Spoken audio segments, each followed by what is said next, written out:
ASC Coaching Institute, your gateway to success. देखो बच्चों, fractional change की मैं बात कर रहा हूं, तो देखिए इसका फ्रैक्शन कितना आएगा, डेल्टा क्यू पी। आज बेसिकली हम लोग पढ़ेंगे, तो पढ़ेंगे हम लोग वर्क डन, ठीक है। उससे पहले दो तीन बातें रह गई है पुरानी, वो देख लेते हैं। तो देखिए, जैसे हम लोगों ने delta P Q P to D U और क्या नाम है क्या पढ़ा था, डी डब्ल्यू पढ़ा था, वैसे ही ये क्या होगा बताइए। डेल्टा क्यू पी कितना होता है, mu C P D T, और delta Q P mu C B D T. D T से डी टी कैंसिल, म्यू से म्यू कैंसिल, बचा कितना बच्चों, C P upon C B. और C P upon C V कितना होता है, गामा, तो ये हो जाएगा इंटू गामा इंटू 100, अगर इसका परसेंटेज फ्रैक्शन की मैं बात करूँ तो, ठीक है। नेक्स्ट है ये, इसको मान लीजिए एक नेक्स्ट और है, वो नेक्स्ट ये है कि डेल्टा डब्ल्यू एट पी और टोटल इंटरनल चेंज का जो फ्रैक्शन है वो कितना होगा बताइए। डेल्टा डब्ल्यू कितना होता है, mu C P delta T, और डी यू कितना, वो सॉरी ये डेल्टा डब्ल्यू इतना नहीं होता, कितना होता है ये, म्यू आर डी टी, और ये mu C B D T. D से डी टी खत्म, म्यू से म्यू खत्म। तो आर बराबर क्या होता है, आर बराबर होता है C P minus C B, और ये सी बी।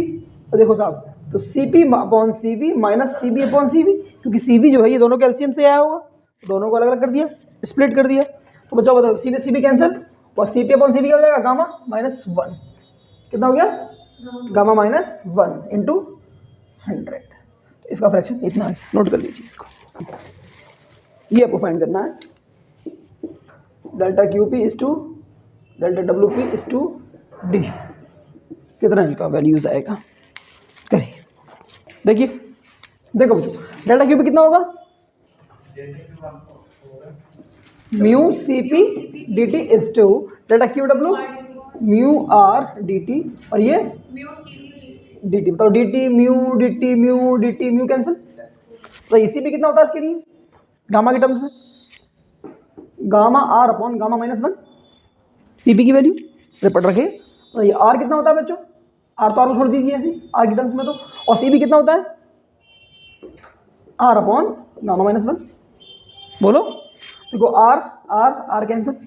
अब देखिए नीचे डिनोमिनेटर में जो भी नंबर होता है उसको एलिमिनेट करना होता है, तो नंबर में डिनोमिनेटर को एलिमिनेट करने के लिए मैं पूरे तीनों स्टेप्स को गामा माइनस 1 से मल्टीप्लाई कर दूं, क्या होगा, इसके गामा माइनस 1 कैंसिल, और यहाँ गामा माइनस 1 आ जाएगा, और इसका गामा माइनस 1 कैंसिल।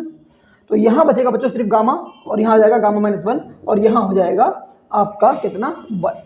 तो ये आपका रेशियो आया है डायरेक्ट, नोट किया जाता है, नोट कर लीजिए। सी पी बच्चों जो है वो सी बी से हमेशा बड़ा होता है वाई, क्यों बताइए। तो लिखिए रीजन क्या है बच्चों इसका,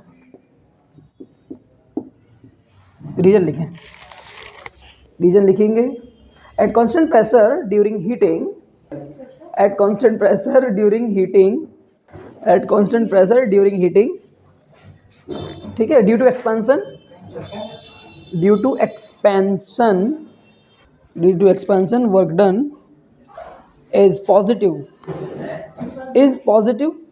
by the substance, example by the substance, example है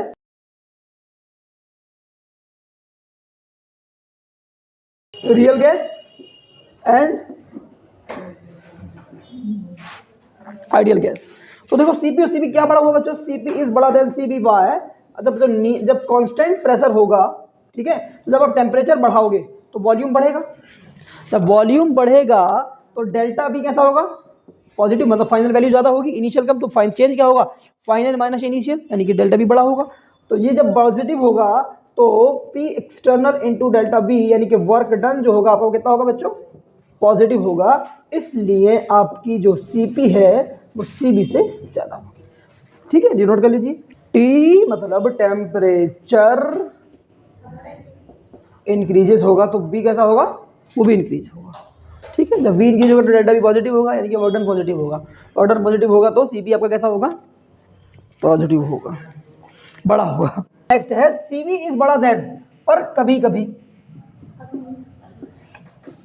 कभी कभी। तो रीजन क्या है इसका? वाई। तो बताइए रीजन्स बताएं, क्या रीजन क्या होगा इसका? कभी कभार जो है सीपी बड़ा होता है, सिर्फ एक केस में होता है। किसके केस में? लिखो टीचर लिखो। देखो CP is less than CV, कभी कभी होता है। वाई, क्यों होता है? रीजन लिखिए। At constant pressure, at constant pressure, at constant pressure during heating, during heating due to compression, during heating due to compression, during heating due to compression, during heating due to compression, work done is negative by the substance, by the substance, work done negative by the substance। क्यों होता है वो देखेंगे बाद में। देखिए सब P कैसा है? P कांस्टेंट, ठीक है, P कांस्टेंट है, ठीक है। अब टेम्परेचर बढ़ा रहे हैं तो कभी कभी क्या होता है, वॉल्यूम कम होता है टेम्परेचर बढ़ाने पर। जब वॉल्यूम कम होगा बच्चों तो delta B negative, delta B कैसा होगा? नेगेटिव। तो फिर डेल्टा डब्ल्यू यानी कि वर्क डन कितना होगा? डब्ल्यू माइनस डी कितना होगा आयान? डब्ल्यू माइनस डी तो नेगेटिव होगा। जब ये नेगेटिव होगा तो जो सी बी है वो सी पी से कैसी होगी? ज़्यादा होगी। और इसका एग्जाम्पल क्या है? एग्जाम्पल लिख लीजिए ज़रा, यहाँ तो नोट कर लीजिए। एग्जाम्पल लिखो, when heating of water, when heating of water from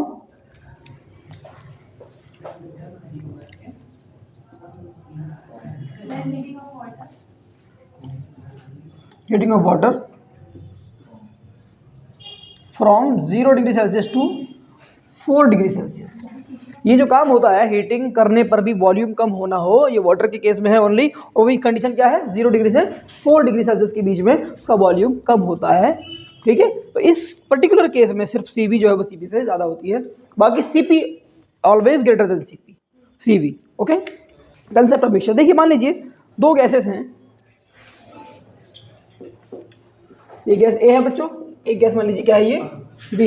इसके मोल मतलब μ1 है और इसके पास Cp1 है और Cv1 है, ठीक है। ऐसे ये गैस 2 है, इसके μ2 है और Cp2 और Cv2। तो हम इसको मिक्स कर देंगे, बताइए फिर ये एक गैस बन गई। यहाँ पर क्या बनेगा? Cp मिक्स और C मिक्स, और एक बनेगा इसका बच्चों गामा मिक्स। ये तीन चीज़ें हमें फाइंड करनी है, ठीक है। तीनों के अलग अलग फॉर्मूले हैं, देख लेते हैं। नंबर 1 Cv मिक्स क्या हो जाएगा? μ1 Cv1 plus μ2 Cv2 upon μ1 plus μ2, ठीक है भाई। अब देखिए Cp मिक्स निकालने के दो तरीके हैं। क्या आप जानते हो? Cp माइनस Cv बराबर क्या होता है? R। बोल दो मेयर रिलेशन। तो Cp बराबर क्या हो जाएगा? Cb प्लस R, ठीक है। तो एक तरीका तो उसका ये है कि Cp mix minus Cb mix is equal to R। तो Cp mix is equal to Cb mix plus R, ठीक है। और अगर मान लीजिए ऐसा कुछ नहीं है आपके पास, तो फिर Cp निकालने का एक एडिशनल फार्मूला भी है। वो क्या है? Cp मिक्स बराबर μ1 Cp1 μ2 Cp2 अपॉन μ1 प्लस μ2, ठीक है बच्चों। ये हो गया। अब बचा एक और, क्या? Gamma mix. तो गामा मिक्स क्या हो जाएगा बच्चों? गामा मिक्स हो जाएगा Cp mix upon Cb mix. जब आप इन दोनों फॉर्मूलों को रख दोगे तो आ जाएगा μ1 Cp1 μ2 Cp2 upon μ1 Cb1 μ2 Cb2, ठीक है। इसी को दोनों रख करके ये एक फॉर्मूला ये आ गया, ठीक। नोट कर लीजिए। इधर देखो, बताओ μ1 कितना बच्चों? ये गैस है 3 मोल, कौन सी है? Argon gas.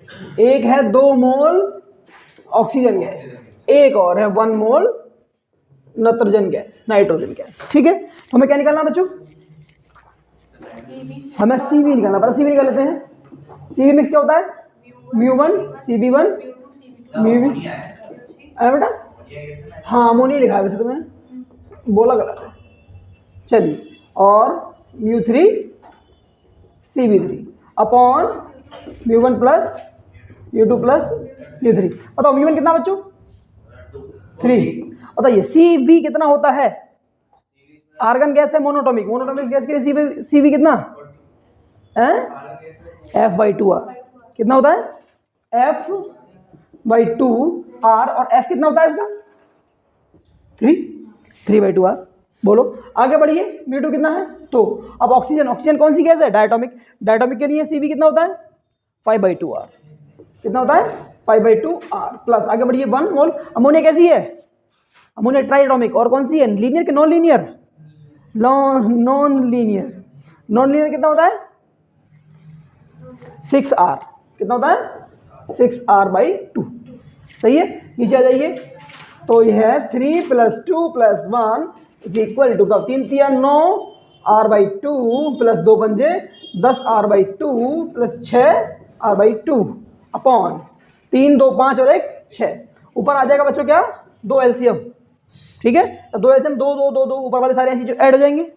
तो 9R + 10R + 6R, 9 6 15 10 25 अपॉन कितना है 6 है ही है, ठीक है भाई साहब। तो देखो CB मिक्स आ जाएगा 25R/2 और 6 मल्टीप्लाई करके 12, कितना हो गया 12, ठीक है। अब देखिए CP मिक्स निकालने के लिए या तो μ1 CP1 का ऐड कर लीजिए, या फिर CP के लिए देख लीजिए ये वाला फार्मूला,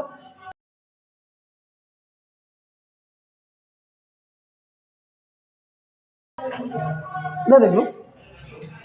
तो CP कितना है 25R/12 प्लस R, अरे बोलो समझा नहीं बात। तो देखिए अब कितना एलसीएम 12 एलसीएम, तो 12 का ना 12 और 25 का ना 25R, ठीक है, प्लस 12 का ना 12 12R, ठीक है, 12 25 37/12R। और CP में कितने आ गए बच्चों, इतना आ गया। अब बचा क्या, गामा मिक्स, क्या होता है CP mix upon CB mix, कितना हो गया 37/12R, ये हो जाएगा 25/12R, 8 से 8 खत्म, 12 से 12 खत्म, कितना बचा 37/25, ठीक है, नोट कर लीजिए। देखिए 3 चीजें हैं फर्स्ट लॉ में, क्या क्या है बच्चों, delta Q = delta W + DU। अब इन तीनों के 2 साइन हो सकते हैं, या तो ये पॉजिटिव हो सकता है या फिर नेगेटिव, ऐसे ही ये पॉजिटिव या नेगेटिव, ऐसे ही ये पॉजिटिव या नेगेटिव। तो ये कब पॉजिटिव और कब नेगेटिव होगा ये आपको बताना पड़ेगा। बताइए, अब मैं डेल्टा Q की बात कर रहा हूं, डेल्टा Q पॉजिटिव कब होगा और नेगेटिव कब होगा, बताइए।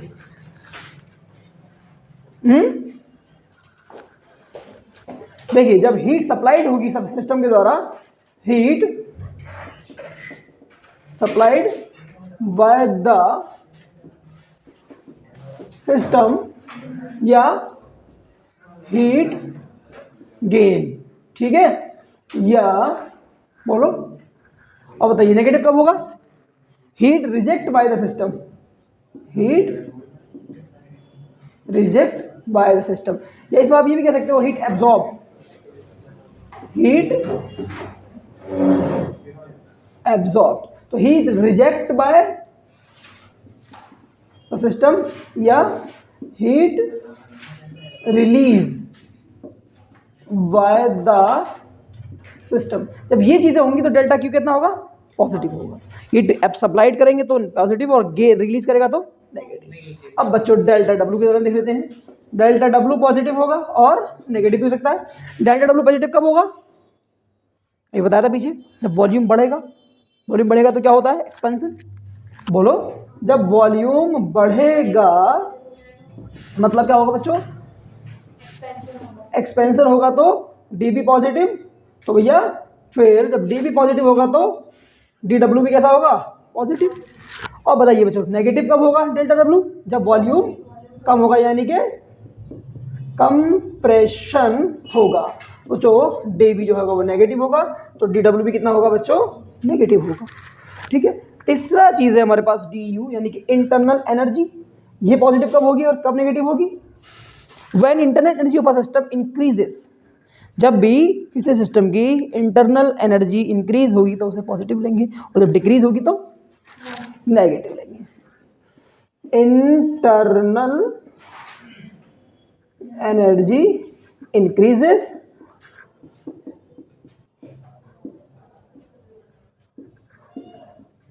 डिक्रीजेस, ठीक है। तो ये साइन कन्वेंशन है इसका। W बराबर PWD, PWD या P delta V, P delta V। तो delta W is equal to हमने पढ़ा है PD, ठीक है। अब वॉल्यूम जो है वो कैसा है, वेरिएबल होता है, ठीक है। तो इंटीग्रेट करके आप जो है लिख देंगे, ये है मैथमेटिकल मेथड। अब भैया डिफरेंट प्रोसेस होते हैं, कौन कौन से प्रोसेस होते हैं, isochoric, isobaric, adiabatic, isothermal, 4 process है। 4 प्रोसेस में क्या क्या वर्क डन होगा वो हम लोग एक एक करके देख लेते हैं, वन बाय वन। तो पहली हेडिंग हम लोग लिख रहे हैं बच्चों, आइसोकोरिक प्रोसेस। आइसोकोरिक प्रोसेस मतलब क्या, इसको एक नाम और भी बोलते हैं क्या, आइसोमेट्रिक। अरे बोलो भैया क्या बोलते हैं, आइसोमेट्रिक मतलब volume of system constant. Volume constant बच्चों, तो डीवी कैसा, 0। बताओ बच्चों, डीवी 0 तो डेल्टा डब्ल्यू कितना, 0। तो आइसोकोरिक प्रोसेस के अंदर जो वर्क डन होगा वो कितना होगा, 0 होगा। नेक्स्ट करेंगे हम लोग कौन सा, आइसोबैरिक। अब पढ़ते हैं बच्चों आइसोबैरिक, सेकंड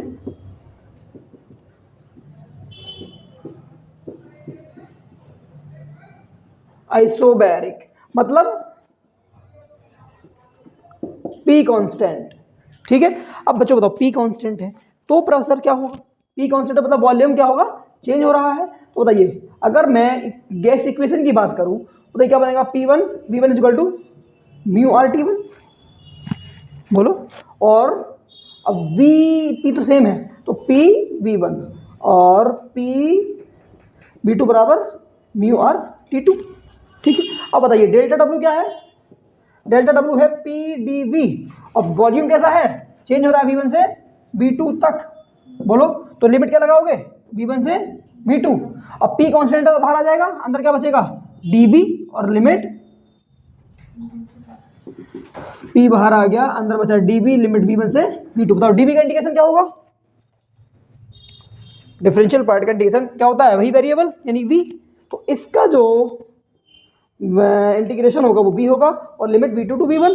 अब V2 लिमिट पुट करोगे तो क्या होगा, upper limit minus lower limit, अरे बाद में लिख लियो कहाँ भागोगे, upper limit minus lower limit. तो डेल्टा W यानी कि W बराबर हो जाएगा आपका P V2 माइनस V1, बोलो। अब जब इसको सॉल्व करोगे आप तो ये हो जाएगा P V2 minus P V1। बताओ P1 बराबर क्या होगा, म्यू आर T1 और P2 बराबर म्यू आर T2। उसका एक फॉर्मूला बन जाएगा mu R T2 minus T1। ये हो गए दोनों फॉर्मूला। टेम्परेचर कांस्टेंट रहेगा, आइसोथर्मल में क्या होगा भैया, टेम्परेचर कांस्टेंट होगा। देखो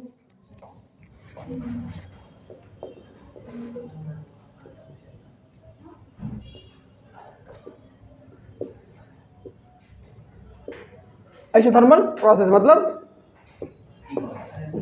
T कांस्टेंट। मतलब जब T कांस्टेंट होगा, अब हमें निकालना है वर्क डन। तो बताइए, बताओ P1 V1 बराबर क्या हो जाएगा, mu R T mu R T2। तो V1 V2 दोनों चेंज हो रहा है। अब वर्क डन निकालने के लिए क्या तरीका है, डेल्टा W बराबर P dV, तो लिमिट V1 से V2।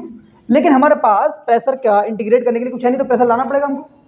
आप जानते हैं फ्रॉम आइडियल गैस इक्वेशन क्या होती है बच्चों, PV is equal to what, mu R T. तो P बराबर कितना हो जाएगा, mu R T upon V, ठीक है। तो ये वाली इक्वेशन यहाँ पर पुट कर दीजिए। तो delta W is equal to, ये लिमिट है यहाँ पे तो ये W हो जाएगा अपना, या डेल्टा W कह सकते हो उसको। तो बताओ ये हो जाएगा mu R T upon V into D V और लिमिट V1 टू V2। बताओ mu constant, R constant, T constant बाहर आ जाएगा। तो म्यू आर टी बाहर, अंदर बचा 1 upon V into D V, limit V1 से V2। बताओ 1 अपॉन V का इंटीग्रेशन कितना होगा, तो मतलब 1 अपॉन V का इंटीग्रेशन होता है log V। क्या होता है, तो देखिए साहब ये हो जाएगा mu R T log V limit V2 to V1। चलिए साहब बताओ फिर कितना हो जाएगा ये, mu R T log V2 minus log V1, limit put कर दीजिए, log upper limit minus lower limit, ठीक है। चलो बच्चों तो ये हो जाएगा म्यू आर टी। आप जानते हो लॉग V2 माइनस V1 मतलब लॉग A माइनस B क्या होता है, एक फॉर्मूला पढ़ा है लॉगरिथम में, लॉग A अपॉन V क्या होता है लॉग ए अपॉन वी। ए क्या है यहाँ पे V1 V2 और बी क्या है V1, तो क्या बनेगा लॉग V2 अपॉन V1। ठीक है, अब बात चल रही है किसकी, बात चल रही है आइसोथर्मल प्रोसेस की। T क्या है कांस्टेंट है। T कांस्टेंट को बाद में देखते हैं। अभी मुझे एक बात बताइए, जब भी हम किसी भी क्वांटिटी का इंटीग्रेशन करते हैं उसमें लॉग अगर आता है तो लॉग जो आता है वो किस बेस में आता है, ई बेस में आता है, ln जिसको बोलते हैं। लॉग आता है बच्चों किसमें, ई बेस में, तो ये ई बेस में है। अब ई बेस को कन्वर्ट करना होता है 10 बेस में, क्योंकि हमारे पास जो वैल्यूज गिवन होती हैं लॉग्स की 1 2 3 4 5 6 7 8 की, वो आमतौर पर जनरली जो है वो 10 बेस की होती है। जैसे लॉग 2 की वैल्यू 10 बेस में कितनी होती है 0.3010। ठीक है, तो अब 10 बेस में कन्वर्ट करने के लिए क्या करना होता है बच्चों, 2.303 से मल्टीप्लाई कर देते हैं और बाकी पूरी इक्वेशन ऐसी रहेगी। अब ये जो लॉग है ये 10 बेस में आ गया V2 अपॉन V1। सही है। अब जब बेटा टेम्परेचर कांस्टेंट है एट कांस्टेंट टेम्परेचर, तो P भी कांस्टेंट हो जाएगा। बोलो भाई, P भी बराबर लिखा हुआ म्यू आर टी साथ तीनों कांस्टेंट है, तो P भी is equal to what constant, तो P directly proportional to V। जब इन दो को 1 बाई 1 करोगे तो P1 upon P2 upon P1 upon P2 बराबर हो जाएगा V1 अपॉन V2। यानी उल्टा अगर मैं कर दूं इसका तो कुछ इस तरह बनेगा V2 अपॉन V1 बराबर P1 अपॉन P2। अब देखिए फ्रॉम प्रीवियस इक्वेशन 1 2 और यहां से अब डेल्टा डब्ल्यू के जो फार्मूले बनेंगे वो क्या बनेंगे जरा देखिएगा, 2.03 म्यू आर टी लॉग, देखो V2 अपॉन V1 ये क्या लिख सकते हो आप P1 अपॉन P2। ठीक है, तो एक फार्मूला बच्चों उसका ये बना। ठीक है, पहला एक तो ये हो गया आपका, ठीक, और एक आपका ये हो गया। ठीक है, आप जानते हो लॉग म्यू आर टी की जगह क्या लिख सकते हो आप P1 V1 या P2 V2। बोलो, अरे बोलो, होता कि नहीं होता बराबर। तो डेल्टा डब्ल्यू बराबर एक फार्मूला इसका ये आ गया 203 म्यू आर टी की जगह लिख देंगे P1 V1 log P1 upon P2 या V2 अपॉन V1 एक ही बात है। ठीक है, मैं यहाँ को या करके लिख देता हूँ और V2 अपॉन V1। ठीक है, और एक फार्मूला क्या आ जाएगा इसका log 203 P2 V2 log P1 upon P2 V2 upon V1। ठीक है, तो ये फार्मूले नोट कर लीजिए आइसोथर्मल प्रोसेस के अंदर। और जो Q जब कांस्टेंट है तो चेंज इन Q मतलब चेंज इन हीट कितना होगा फिर 0। तो देखते हैं बच्चों एडियाबेटिक प्रोसेस।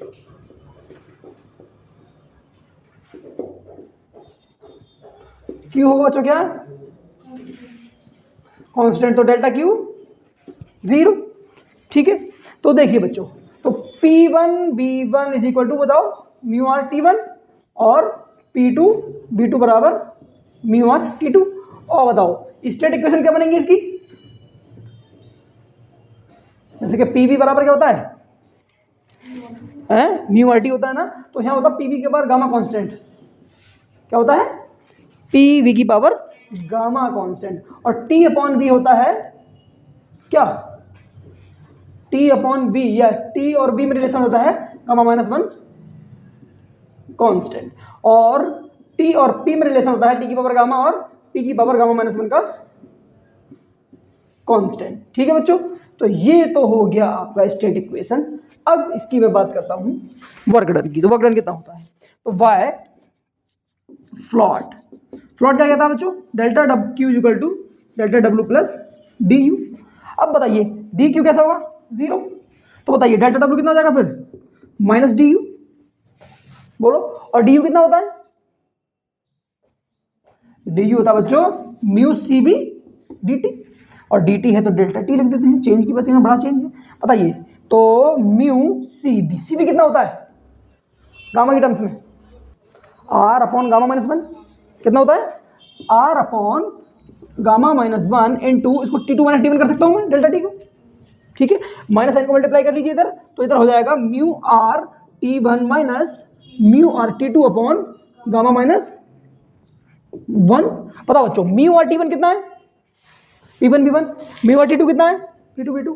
बताइए इसके एक फार्मूला और क्या बनेगा, ये बन गया आपका एक डेल्टा W, ये एक और बन जाएगा इसका माइनस साइन तो जा चुका है, ये हो जाएगा P1 V1 minus P2 V2 upon gamma minus 1।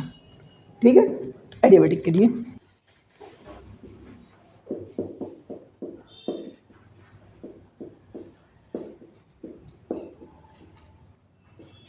Polytropic process, n की जो वैल्यू है बच्चों वो प्लस इन्फिनिटी से कम और माइनस इन्फिनिटी से ज्यादा होती है।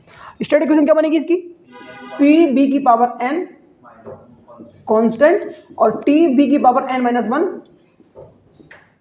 कांस्टेंट और t की पावर n अपॉन p की पावर n माइनस 1 भी क्या होगा? कांस्टेंट होगा। ठीक है, अगेन कंसेप्ट वही भी है, p1 b1 is equal to mu R t1 और p2 b2 बराबर म्यू आर t2। तो अब डेल्टा w का फॉर्मूला क्या बनेगा इसमें? वो सेम है, mu R t1 minus t2 upon n minus 1। ठीक है, जैसा टॉपिक लेवल हो वैसे ही n की वैल्यू रखिएगा और आंसर फाइंड करिए, या फिर इसकी वैल्यू आप यहाँ पर रख सकते हो इसकी भी। तो डेल्टा w बराबर p1 b1 minus p2 b2 upon n minus 1। यहाँ पर सब कुछ हो सकता है लेकिन n बराबर 1 नहीं होना चाहिए। देखिए जो t की पावर n अपॉन p की पावर n माइनस 1 बराबर होता है कांस्टेंट। ठीक है, तो t की पावर n हो जाएगा p की पावर n माइनस 1। ठीक है बच्चों, अब हमें जो है वो करना है n अपॉन 1 को खत्म, तो इसको भी 1 अपॉन n माइनस 1 से मल्टीप्लाई कर दो और इसको भी 1 अपॉन n माइनस 1 से मल्टीप्लाई पावर की। ठीक है, तो ये n से n कैंसिल, n माइनस 1, बताओ p बराबर हो जाएगा, इक्वेशन बन गई। अब बताइए आपके पास जो है इस इक्वेशन से कंपेयर कर दीजिए इसको, कंपेयर जब करोगे तो p की पावर 1, p की पावर 1 कोई दिक्कत नहीं, यहाँ पर t की पावर कितनी है n अपॉन n माइनस 1 और यहाँ पर कितनी है t की पावर 2। तो बताइए n अपॉन n माइनस 1 के बाद कितना आएगा? 2। सही है ना, मल्टीप्लाई कर दीजिए, n is equal to 2n minus 2। देखो 2 को इधर ले आइए तो ये हो जाएगा 2n माइनस n, तो n बराबर 2 आ गया। कितना आ गया? n बराबर आ गया 2। अब बताइए मोल कितने हैं? म्यू है 1 मोल और टेम्परेचर डिक्रीज हुआ है। क्या हुआ है? टेम्परेचर डिक्रीज, मतलब T1 और T2 की वैल्यू 20 है। कितनी है? डिक्रीज होने के बाद 20 बचा है, यानी कि T1 माइनस T2 की वैल्यू कितनी है? 20। तो W बताइए कितना होगा बच्चों? Mu R T1 minus T2 upon n minus 1। ठीक है, जूल में करो तो जूल में कर लो, देख लो। तो कितना हो जाएगा? म्यू कितना? 1 और आर कितना? कैलोरी में रख दीजिए 2 और टी कितना है 20 अपॉन 2 माइनस 1, तो ये हो जाएगा बच्चों 40 कैलोरी। ठीक है, देखो बच्चों ग्राफिकल मेथड देख लेते हैं बस छोटा सा इसको।